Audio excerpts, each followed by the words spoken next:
Welcome to Vanguard, a podcast of radical traditionalism.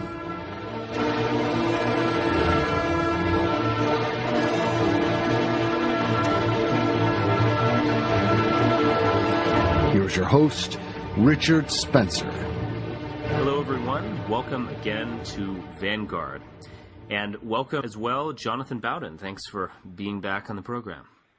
Yes, hello. Nice to be back. Well, today we're going to try something a little bit different. In previous podcasts, we've taken on big philosophical issues such as democracy, feminism, and Nietzsche, so on and so forth. And today we're going to try to get a little closer to the text and focus in a little bit more.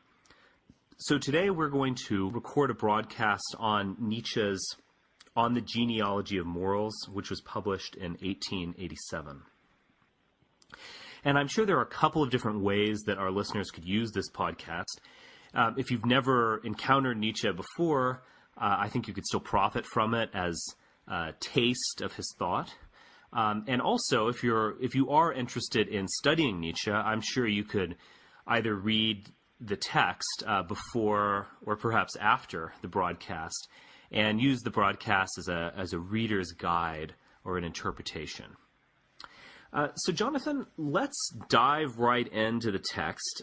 This is one of my favorite of Nietzsche's works. It's actually the first Nietzsche work that I read, and it's probably the best of his works that serves as an introduction, in the sense that so much of the rest of his oeuvre is aphoristic.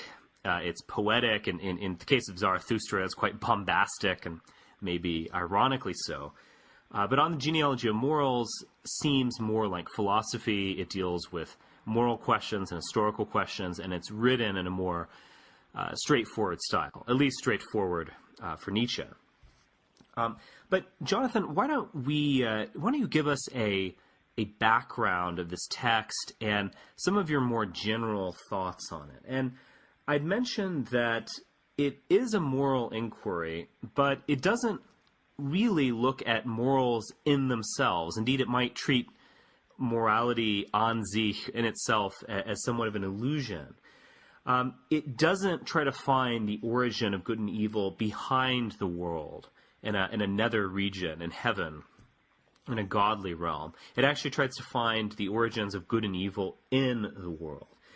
And it's a question of values, not only morality, but it's also a question of the value of values. That is, what does it mean that we treat unegoistic, in Nietzsche's words, or selfless actions as good, and we treat actions that might express a superior, domineering manner as evil? What is the value of that value, and where does that value come from? When did this arise in the history of not just the West, but really the history of the world? So, Jonathan, maybe pick up on a few of those ideas and give us your general thoughts on what the Genealogy of Morals is and its background, and what Nietzsche is trying to achieve. Yes, I think he's trying to achieve as an ethical superstructure for a radically aristocratic way of thinking, and which is to return that to modernity insofar as it existed in the past. I also think he wants to get away from what is regarded as dualism, the idea that you have good and you have its counterpart evil, right, and that these are metaphysical certainties or metaphysical statements of intent and belief that are very ancient and that are Manichaean in the Persian sense, which Paul took in early Christianity and grafted into the heart of the Christian religion. All three of the Hebraic faiths are very dualist in relation to morality and have a large pre-codified codex about what is moral and what is immoral. And his belief is that morality is in part socially derived and is culturally expressed. And in an aristocratic society, that which is good, beautiful, true, and so on will be regarded as exalted and moral as a self-evident prerequisite. And that which is low or mean or ugly or debased will be regarded as evil or at the very least as bad as the opposite of good. And he thinks that is an axiomatic and understandable way of looking at it. What he thinks has happened is that morality has become inverted by virtue of the morality of those who suffered or were enslaved in the ancient world. And this is what he calls slave morality. And he associates slave morality and the desire to eradicate it by, in turn, professing its nature to be part and parcel of the ethical substructure of Christianity and of the Judeo-Christian Christian religion in particular.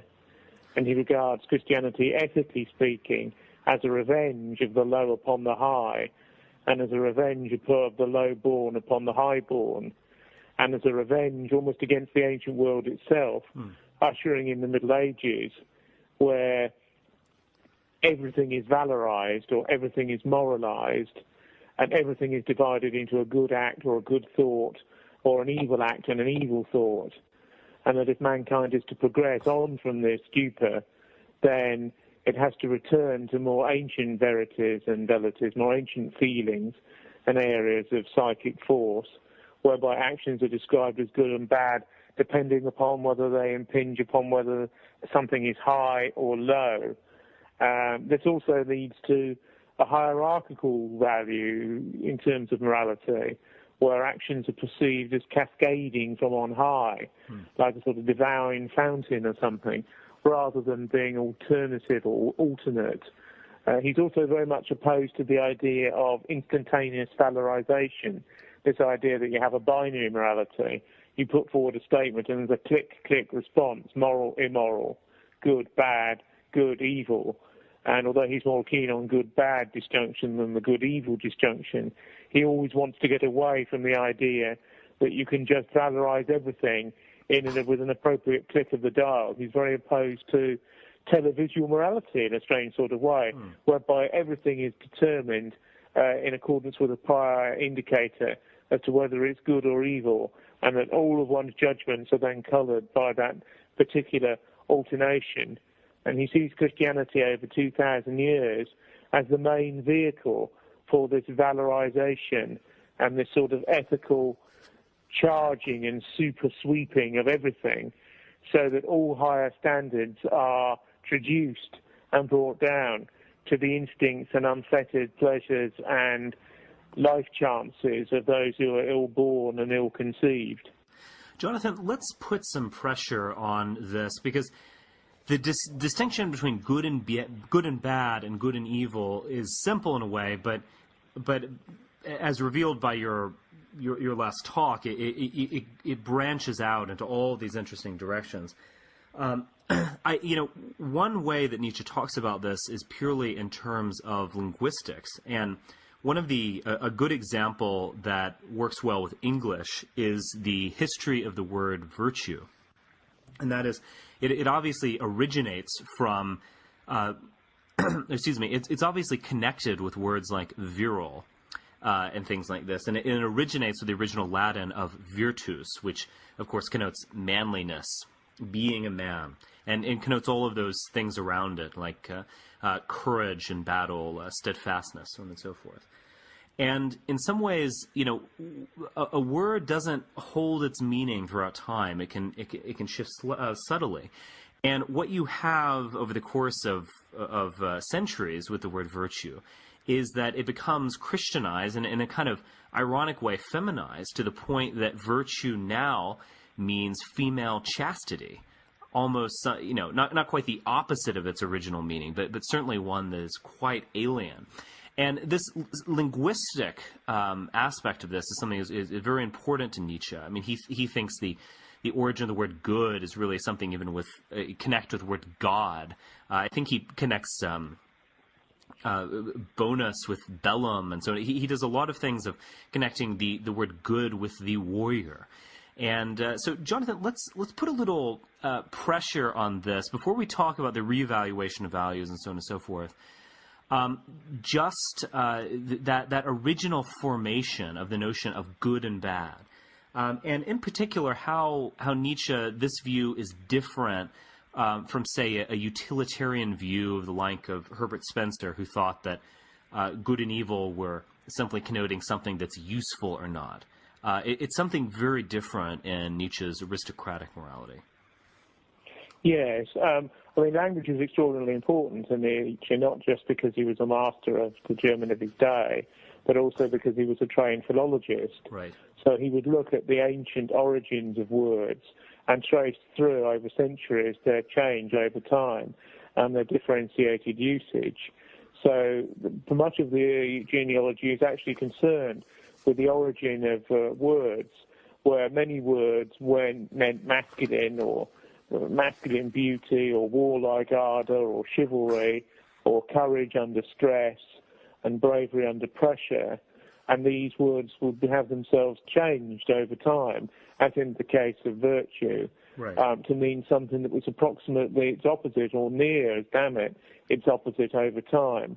And this is part of the way in which words are wrenched out of their context and reused for all sorts of purposes, partly just a sort of natural selection and wordplay, but also much more subtle ideological repositionings in order to deflate one set of meanings and enhance another at a later date.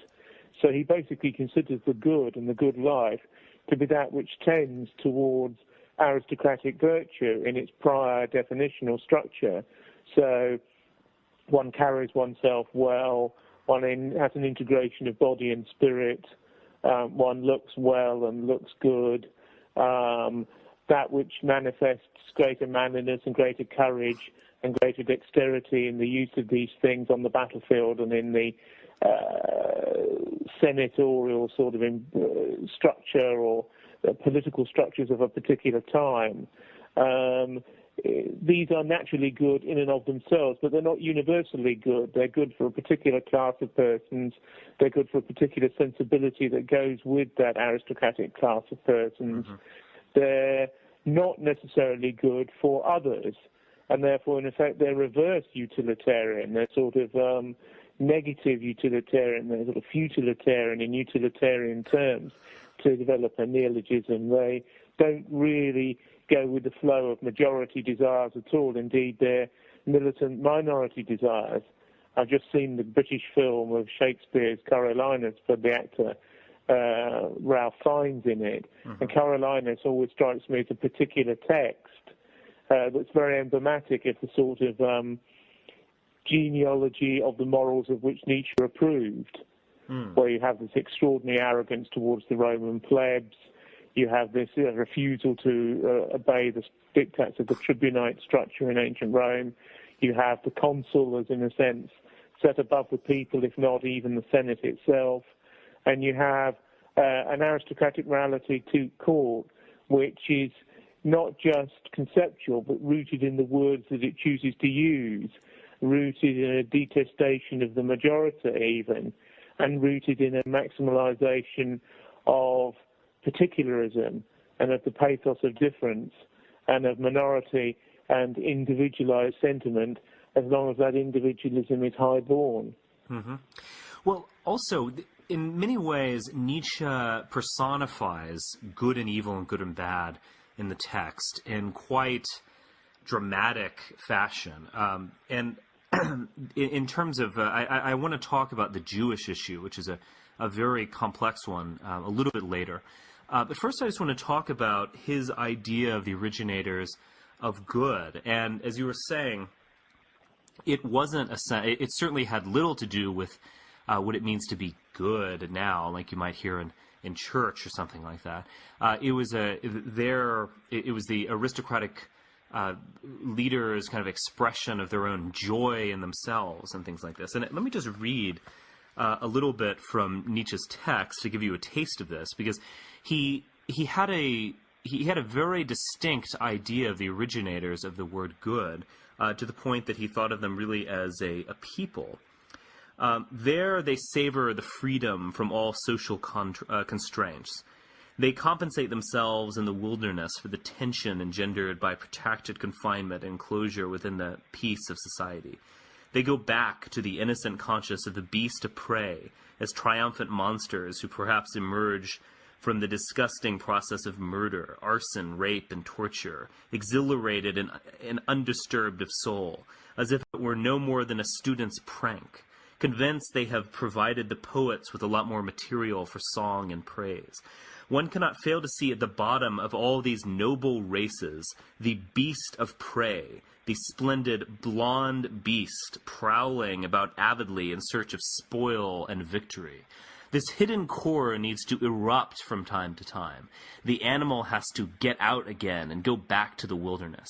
The Roman, Arabian, Germanic, Japanese nobility, the Homeric heroes, the Scandinavian Vikings, they all shared this need. It is the noble races that have left behind them the concept of barbarian wherever they have gone. Even their highest culture betrays a consciousness of it, and even a pride in it.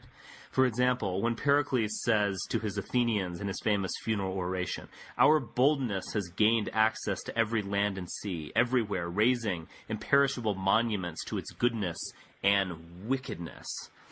So just to, you can pick up on this, just to make everything clear, I think this is some passages like that certainly disturb Nietzsche's liberal defenders like Walter Kaufmann, who, to give him credit, certainly did a lot of good in bringing Nietzsche to the wider public. But Nietzsche really, it's not a metaphor.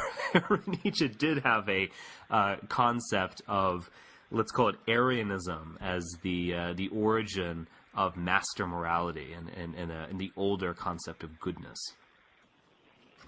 Yes, Kaufmann is a liberal revisionist, really, in terms of Nietzsche studies. I suppose he had to emerge at a particular time in order to safeguard Nietzsche's reputation after the Second World War. And it's possible that without people like Kaufmann, I doubt he would have gone down the memory hole, but he might not have the present talented notoriety which he presently enjoys. Mm-hmm. But yes, one sees in examples like that there's a definite attempt to make these things non-literal as well. For example, the blonde beast is meant to mean a lion rather than anything else. But of course, that's just one of many meanings that you can have of it. Yes, this creation of the codex of a master morality, the morality of Greek tragedy in a way, as being the inner morality of the Grecian aristocracy and of other aristocracies as well, such as the Persian, the Scandinavian, the Japanese, and so forth. Maybe the British imperial aristocracy in its heyday, which could be analogous to the Elizabethan period rather than later periods, which probably Nietzsche would have found the 19th century too stultifying and too moralistic. But the Elizabethan swagger was something that was very close to his heart and was very close to the Renaissance sensibility, which he prized in amoral leaders and rulers like the Borgia house and so on, who he regarded as untainted by Christian morality and existing in a pagan sort of residue and wherewithal, whereby they cast aside traditional notions of good and evil in order to embrace what was customarily known as the aristocratic good, or a master as against a slave morality. Right. And then also he personifies evil, the creation of evil, the earlier transevaluation of all values. And he does it in a way that is equally disturbing and offensive for someone like Walter Kaufmann. I don't mean to beat up on Walter Kaufmann. He is a good translator. But he certainly did try to turn Nietzsche into some kind of enlightened liberal or something like this. But he personifies the creation of the notion of evil and the turning on its head, the earlier good and bad, with the Jews. He says in section 7 of the first book, "With the Jews there begins the slave revolt to morality, that revolt which has a history of 2,000 years behind it, in which we no longer see it, because it has been victorious."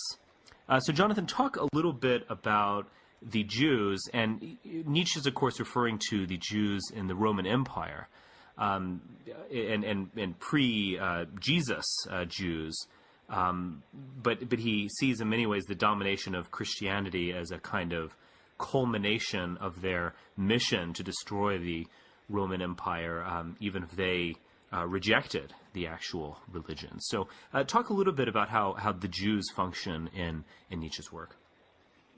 Yes, this is the idea that they carry to the strongest degree, the sort of anti or transverse moralism, which is opposed to these, what he considers to be these verities of the ancient world. Mm-hmm. They invert the master morality and make of a slave or beholden morality a master morality of a different sort, the masterful morality, one might say. Mm-hmm. This is the idea that those who suffer and those who undergo the agonies of privation and those who are in a weaker position are automatically morally in an enhanced state and are indeed superior by virtue of their suffering. And the more suffering that they have, the more ennobled they are by it. And obliviousness to the suffering of another is itself a sign of moral inadequacy, so that those who sympathize with the suffering of others and those who undergo suffering themselves are on the way to a superior lexicon in relation to what it is to be moral. And also the concept of pity for oneself and pity for another, becomes the elixir of moral goodness, or becomes part and parcel of such an elixir, where Nietzsche himself, of course, loathes and reviles pity for oneself and for others, and regards it as the epitome of what he calls slave morality. Now, the reason all of this was done was to upend the fact that the Jews were victims of Romanism and of Roman imperialism as it existed in the Middle East, and they wished to slip the yoke of Rome and assert their own tribal and cultural independence as they had done before. And they took away from the masters the weapons of the masters subtly and religiously and linguistically and in a code-like way in order to give themselves the weapons to store their own armory. Nietzsche sees ideas very much as the pursuit of warfare by other means, particularly when groups and peoples become involved in their adoption or their non-adoption. So he considers this taking of the idea of the beauty of pitilessness when perceived in an aristocratic vein and inverting it so that beauty is sympathy for the weak and those who suffer, to be one of the great blasphemies of human history and to be one of the great sort of utilitarian devices by means of which the weak can humiliate and humble the strong. Yes. And he considers that the Jews were cardinal in developing this semiotext, if you like, this textuality for what it was to be moral in the future. Yes, I mean, he sees this in world historical terms. He in chapter 16 of the first book, he says, the symbol of this struggle, inscribed in letters legible across all human history, is Rome against Judea, Judea against Rome. There has hitherto been no greater event than this struggle, this question, this deadly contradiction. Rome felt the Jews to be something like anti-nature itself, its antipodal monstrosity, as it were. In Rome, the Jews stood convicted of hatred for the whole human race, and rightly, provided one has a right to link the salvation and future of the human race with the unconditional dominance of the aristocratic values, Roman values. So he obviously sees it in the original revaluation of values in the figure of the Jews. But how does that, obviously it goes beyond them to Christianity itself. So what was first a kind of warfare, a subterfuge warfare, where the Jews were able to, by means of values, able to turn Rome against itself. But then you have a new situation where, Jesus is worshipped in Rome, in what used to be the center of the Roman Empire, and thus, aristocratic values of the old world. So maybe talk a little bit about, I guess maybe one way to think about this is that what first was subversion on the part of the Jewish system of values almost became a general decadence of Western culture as a whole, and it spread obviously far beyond the Jews. But talk a little bit about this, Jonathan, about this original subversive activity of ancient Jews, and that spilling out into all sorts of things, which I'm sure Nietzsche would associate with egalitarianism, with democracy, with the destruction of the old ways of life, and so on and so forth. Yes, it's a sort of Christianity becomes a generalized ethical Judaism for Gentiles, and is perceived as such by Nietzsche. I think it's his version of the Passion, which is a unique reading in modern Western civics and in modern Western literature. If one thinks of the very notorious and controversial film, The Passion of the Christ, by Mel Gibson, there's the famous moment where the Jewish Pharisees are screaming on behalf of their mob for the crucifixion of this religious apostate to take place. Somebody who claims to be, in some respects, the king of the Jews, and yet has nothing but a discreet and rather minor religious following, and is a minor Jewish fringe political and millenarial leader, on the one hand. And on the other hand, you have Pilate's natural distaste for these intra-Jewish disputes, and you have this moment where he washes his hands in front of all of them to tell them there's a plague on both your houses. I refuse to take part in any of this. And in the end, he just allows the majority of the Jewish subjects of Rome's imperialism in Palestine to have their way in relation to the killing of what he perceives to be a relatively innocent and harmless man. But by virtue of, say, washing his hands, Nietzsche describes him as the most moral character in the whole story, which, of course, is a blasphemous usage, because to all Christians, the most moral person in the whole story is Christ himself, of course. Right. And Pilate is condemned because although he carries out his necessary function, he doesn't side with the cause which is morally better. But his attitude towards the thing is one of divine shrug and a divine indifference, which has about it the welter of an aristocratic fervour, the welter of an aristocratic disdain for these popular excitations and amusements. And the morality that was put forward by ancient Hebraic faith as an inversion of classical and aristocratic values to be used by a people that wish to claim its own destiny is then wrenched from their hands and sublimated into the big ethical structures of the enormous religions of the Middle East, which are for Gentile consumption, principally Christianity and Islam.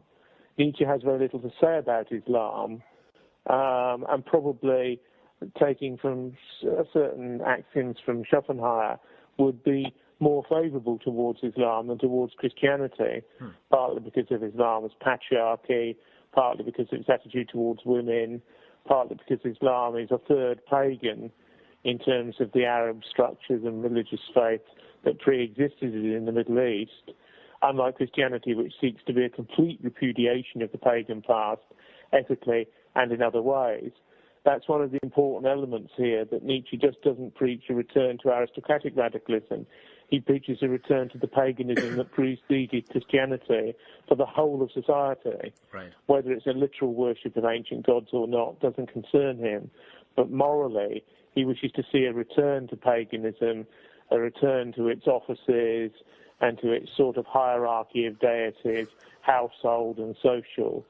And he also wishes to see that each layer of the society has a role in such a pagan context, but its role is defined from the top downwards, not from the bottom upwards. Well, let's focus just a little more on the Jewish question. And when I was reading this, I haven't read it in a number of years. It was a great pleasure to read it again. Nietzsche talks about the Jews, on the contrary, were the priestly nation of ressentiment par excellence, in whom there dwelt an unequaled popular moral genius. And do you think that there is something to be said that a book like Kevin MacDonald's Culture of Critique is, in some ways, this Jewish revolution in a nutshell, spoken of in terms of of intellectual history in the 20th century, in the sense that MacDonald talks about Jews entering American society, and they under the guise of universalism or something that promotes freedom and tolerance, they actually bring in a kind of a poisonous doctrine, whether it be cultural Marxism, pro-immigration views, Freudianism, etc., that is later taken up by, is kind of swallowed whole by the Gentile host community, and it leads to their decadence and maybe even their death. Do you think that, obviously many would consider that, anti-Semitic, but do you think that that Nietzsche sees there is something peculiar about the Jews? Maybe it's related to their ethnicity, maybe it's related to their monotheistic faith, that leads them to seek to revalue the values of their neighbors and their host communities. Do you think Nietzsche saw it like that, or am I maybe reading a little too much into it with MacDonald, or is there a basis for this in monotheism or their general religion?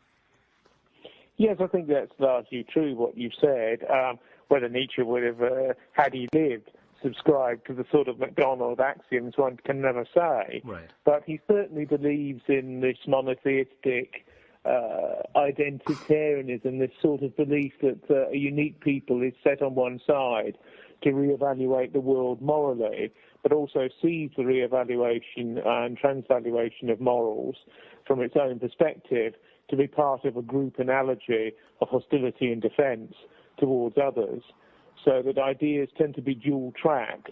On the one hand, you have them because they are your ideas, but on the other hand, they serve a destiny greater than themselves, and can be, particularly for a community that isn't militarily defended and can only defend itself in exile through the notion of what it says and how it can get others to behave in relation to what it is or is felt to be.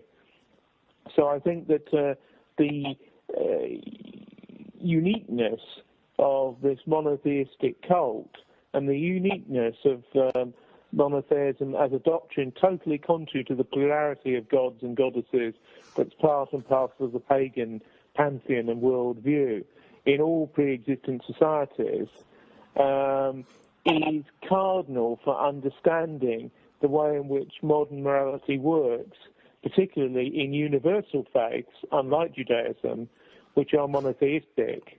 The difference between Christianity and Islam and Judaism, of course, is that Jews don't really seek, apart from the odd individual, converts, right. And even that's plausibly deniable and is on the liberal end of their faith. Whereas Judeo-Christianity and Islam rely on conversion as the very sort of blood and bone marrow of their dispensation. So this conversion of the rest of the world, or large stretches of it, certainly of the Western and Near Eastern worlds, to enormous standalone monotheistic structures, the morality of which favours the morality of suffering, the efficacy of pity, the sanctimony of, in some respects, the feminine over the masculine, the adoption of pacifism as a moral standard, even though pacifism itself may be eschewed as an overall morality, and the belief that the last shall be first and the first shall be last in almost all areas, whether before or after death, and however otherwise put, is part and parcel of these faiths. And he considers this to be uniquely Jewish in origin. The notion of anti-Semitism in relation to Nietzsche, which is nearly always non-existent or extremely dormant in comparison to much more traditional Germanic discourses of the time in which he wrote, always surfaces in relation to the genealogy of morals. But it's basically because he holds this particular group responsible for an original transvaluation of values, but the ultimate recrudescence of spiritual Judaism is in Christianity. Right. Also, it's worth pointing out that Nietzsche was no mere might makes right philosopher. He wasn't just going to unequivocally endorse the Vikings as the ultimate expression of values, because he says at other places that yes, it's true that the Christian revolution, the Judeo-Christian revolution, knocked the legs out from under aristocratic values.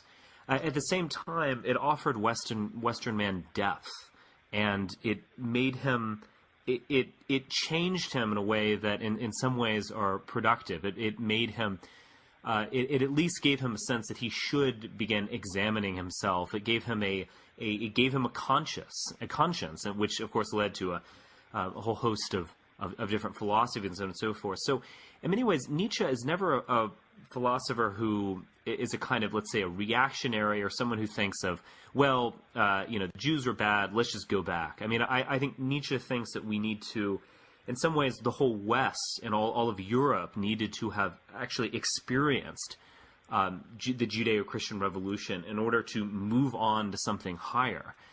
Do you agree with my kind of dialectical reading of Nietzsche? Yes, Nietzsche is deeply dialectical, and also always draws a positive from a negative, right, so that he doesn't end up with a pessimistic position. Because Nietzsche is, contrary to many people who are metapolitically of the right, insofar as Nietzsche can be described as on it, Nietzsche is non-pessimistic and is a fabulous optimist in his way, right, even when there seems to be no real grounds for it. His bias is optimism and heroic optimism. So he will take from Christianity all sorts of positive things, particularly the depth of its psychologism. And this is part and parcel of his fascination with the figure of Pascal, who is the originator of Jansenism, the small p Protestant discourse within French Catholicism. And he was one of the most extraordinary psychologists that there has been in the Western historical and philosophical tradition.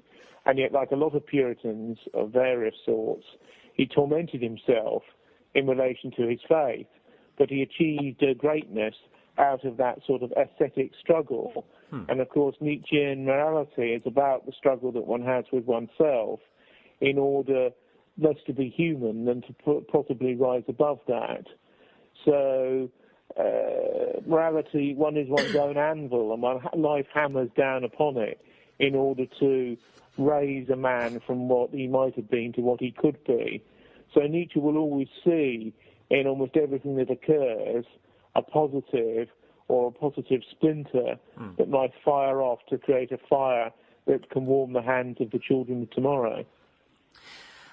To bring the conversation to a close, I want to ask you two questions that are speculative in nature.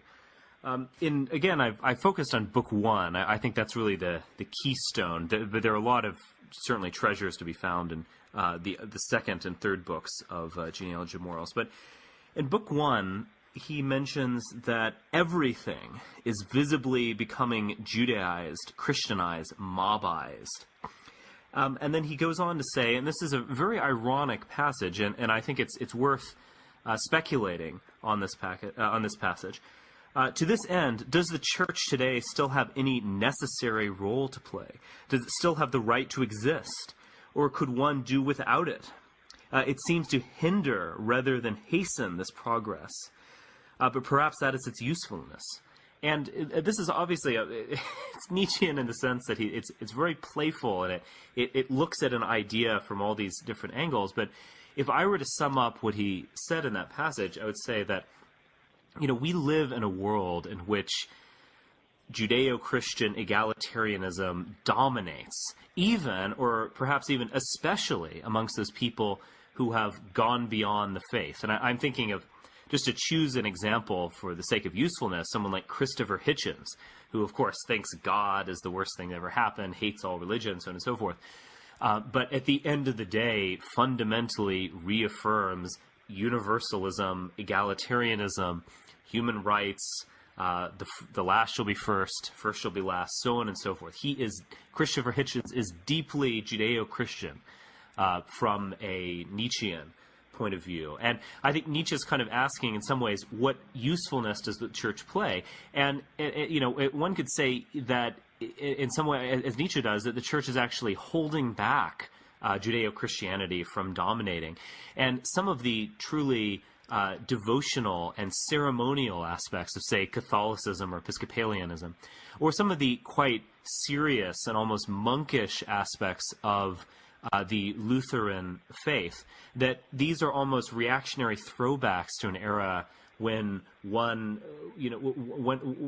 when one lived in the world like the Borgia's Rome or something like this, or one, went to a cathedral and set about, hours upon hours of study, that in some ways these aspects are holding back the ultimate triumph of the Judeo-Christian message.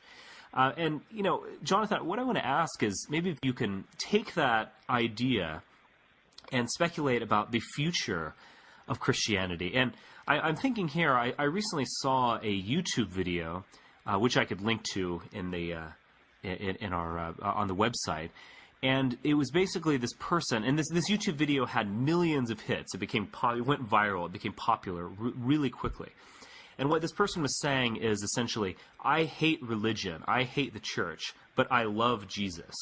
And his message was essentially the church is corrupt, it's hierarchical, it has all these funny things from the European past, it's connected with old costumes and old paintings and so on and so forth.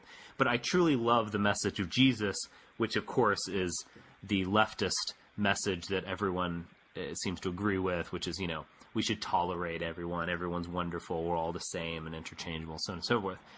And in many ways, when I looked at this, I thought it was kind of tragic in a way, in the sense that this person is deeply Christian, yet he's imagining a world, perhaps prophesying a world, where there's really no need for any kind of Christian church or structure in this way. So, Jonathan, taking all these things that I've just mentioned, what do you speculate on the future of Christianity, or does it have a future? Yes, I think it does have a future. It's probably along slightly different lines to those that Hitchens and this viral YouTube person profess. Mm-hmm. Indeed, its history over the last century has been the gradual deflation in the importance of Christian structures. The Catholic Church less so than some of the others. The Orthodox Church is slightly less so than their Protestant equivalents. But certainly you've seen a collapse in the importance socially that Protestantism had, maybe outside the United States. But you have seen a collapse in the importance of the Church of England in a society like Britain or England. And yet Christian values and post-Christian values are more entrenched than ever before. Right. Iris Murdoch, the English novelist, was a Quaker, which is a particular type of edgy sort of Christian adherence. And she once said that she would like to forego the religious trappings of Christianity and keep its ethics. Right. And certainly its ethics are as strong now as they ever have been. And the conservatism that was part of those ethics has largely been eschewed or done away with. So you now have a large secular liberal humanism feeding upon Christian ethics without the Christian faith. And yet you still have the trappings of the Christian faith coexisting with this large spread and widespread secularization. I think that Christianity has a long way to go, particularly in the third world and the second world and the fourth world, and however one chooses to divide those up.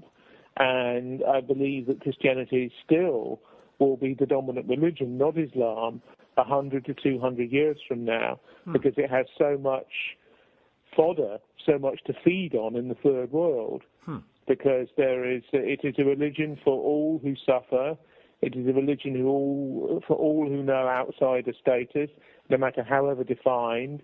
It is a religion for all those who feel they're not in the inner circle.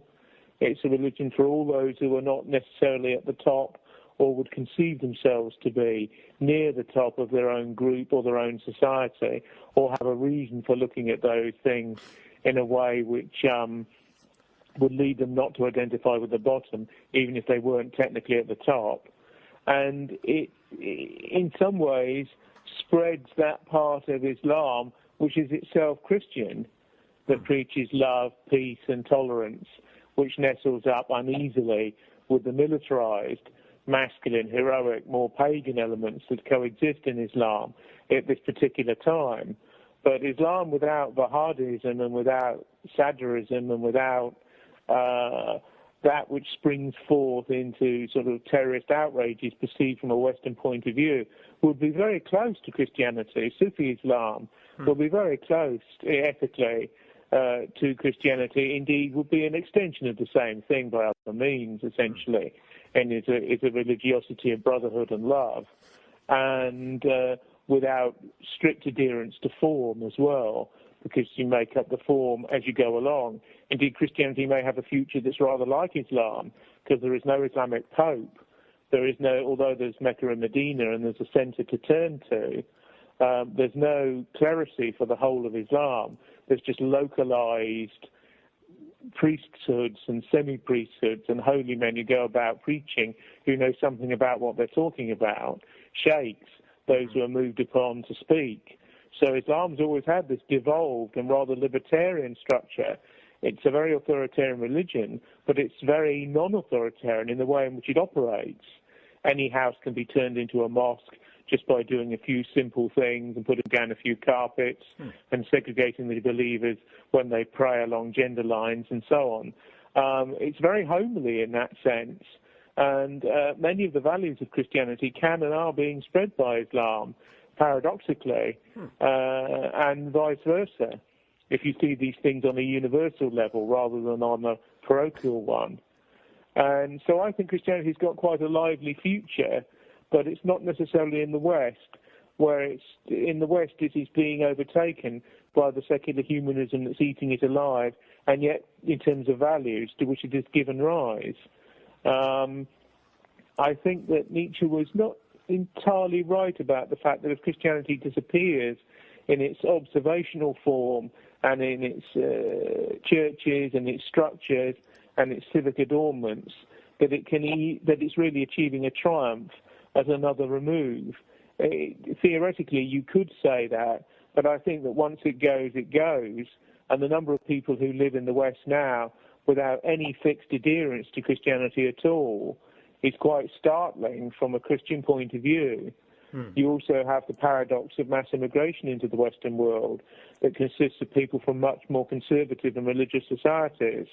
And you have the replenishing of Christianity in its observing manner by many of these immigrants who wish to cling to the prior adherence of faith, partly in relation to the alienation they feel from societies which are not their own. Christianity is a great source of comfort to many immigrants in the West, and that's why many of them adopt a quite conservative type of Christianity, either Catholic or evangelical. So I feel that Christianity's still got quite a lot of tick in it, but it will be third world immigration into Western societies. It will be the extension of Christianity's strength in the outside the West, and it will be the growing totalizing of liberal humanist values within the West as a surrogate for Christian norms, at least in the area of ethics. So I think these three areas are the areas where the egalitarian impulses of Christianity will continue to grow, even as the religion faces near collapse in countries like Norway and Sweden and Finland and England. In closing, let me ask you about the possibilities of something one might call anti-Christianity, and that is the possibility for a revival of the aristocratic ideals which Nietzsche admired in the Europe that he envisioned. And let me read just one more passage, and that is, with the French Revolution, Judea once again triumphed over the classical ideal, and this time in an even more profound and decisive sense. And then he goes on and he talks about, again, dialectically, he talks about how this triumph of the French Revolution kind of turned into its opposite, and did it rather quickly. Like a last signpost to the other path, Napoleon appeared, the most isolated and late-born man there has ever been, and in him the problem of the noble ideal as such made flesh. One might well ponder what kind of problem it is. Napoleon, this synthesis of the inhuman and the superhuman. So obviously it's a mesmerizing passage. It's one that I find inspiring. What do you think, Jonathan, just to, let's say you have the you're now allowed to let your hair down a little bit.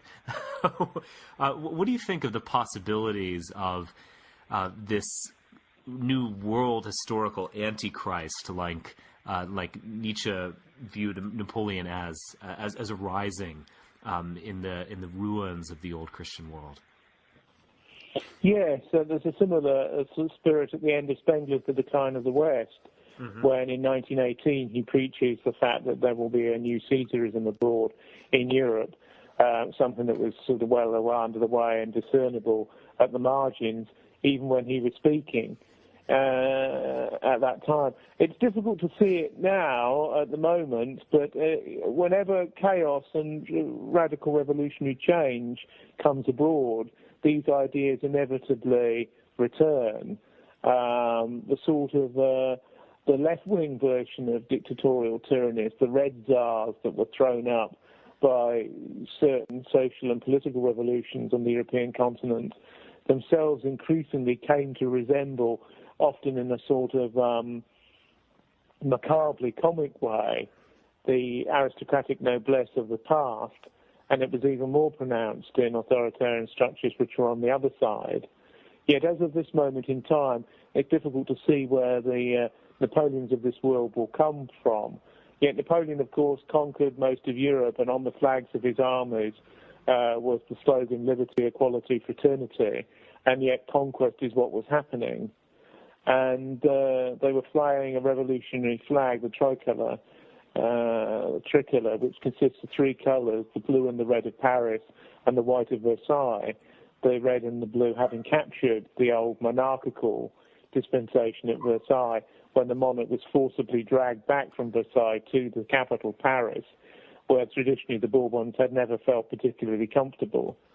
I don't know if you've ever seen Gonce's enormous 5 to 7 hour film, Napoleon, which is a silent film from the 1920s. No, I haven't. Where Napoleon is depicted as a sort of Superman. The film's been restored several times, and Gonzo was an admirer of Mussolini, and there's a strong element of restorationist imperial aristocracy about the nature of the film. And it's quite funny in some ways because Napoleon's depicted as very thin and ascetic. He's not the sort of portly dictator that the later portraits by David and that sort of thing that Napoleon's most remembered in image. But Napoleons will always emerge in a period of radical and absolute change.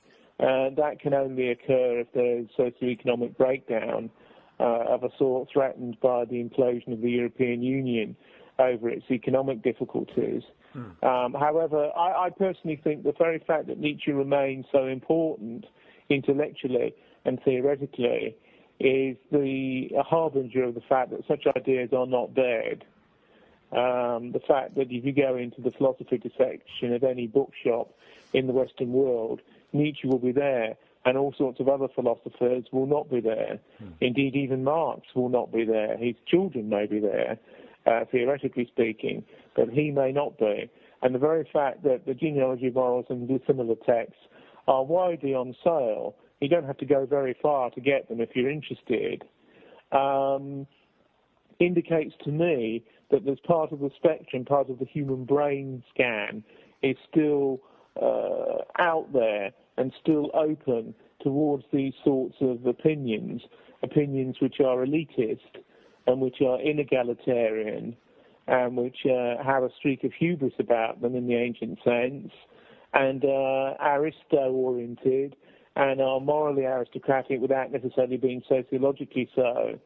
And the very fact that these ideas are still there, despite the fact that the valency is against them on every other respect, in every other respect they're crowded from the spectrum or shouted down, and yet Nietzsche is complicated enough, virile enough, epigrammatic enough, not really to have escaped the censor's mark and to still be there, arguing for views which, at one level of reckoning, are 2,000 years old. Jonathan, I think we just scratched the surface of the genealogy of morals and Nietzsche's thought in general, but thank you for being with us once again on Vanguard. Thanks for having me.